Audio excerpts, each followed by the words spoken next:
Welcome to this week's training update. I'm Ashlea Bullington. This is Cole Pepper. Cole, let's get to it. Week off, weekend off to get their legs back underneath them. What does that mean for this week's training? I think it was good, but I don't think it was, it's not like we're halfway through the season here.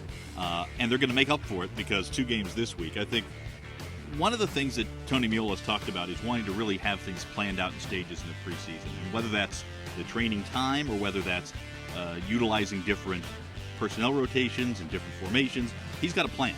And it's very clear that that plan is being implemented in a very strategic way. And that's a real positive, I think, as you start to put basically a new team together for the 2016 season. And like you said, a busy week, having a game Wednesday and Saturday. What do you want to see from the team coming out of this weekend? Yeah, Wednesday, certainly. I want to see the young guys play a lot against UNF. And I think we'll see that. And I want to see how some of those guys take advantage of the opportunities. Now, when you play a college team, it's a different challenge than when you play an MLS side, clearly, just from a talent standpoint. But I want to see how those young guys work together, how some of these players who could be on the 18 on match day, or could be battling for that, how they're going to fit together. Then against Red Bulls, honestly, I want to see another win. I want to see them beat another MLS team. I mean, that's the thing.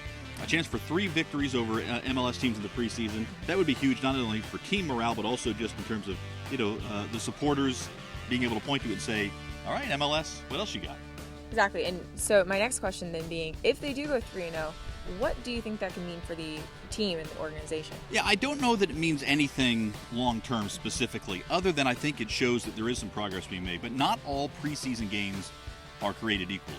One of the things I think you have to do is look at how do the starters do against the other side's starters? And that's a big key. You can look at a game, it might be 4-0, but if 3 goals were scored after the starters were pulled, well, it was really a 1-0 game when you start talking about starters versus starters. So I want to see the Armada starters excel against the Red Bull starters. Red Bulls have a very deep roster, and they have a lot of experience in their depth. And so that's something we'll see how that plays out late in the contest. And Saturday is the last MLS match.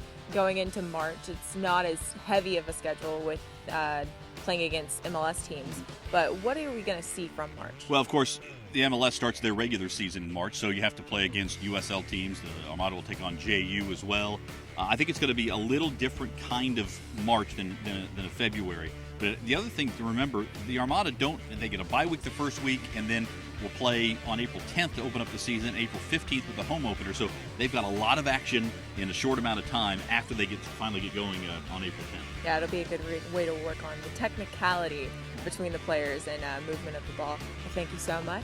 For more information, you can go to our YouTube or armadafc.com. I'm Ashlea Bullington. He's Cole Pepper. See you next time.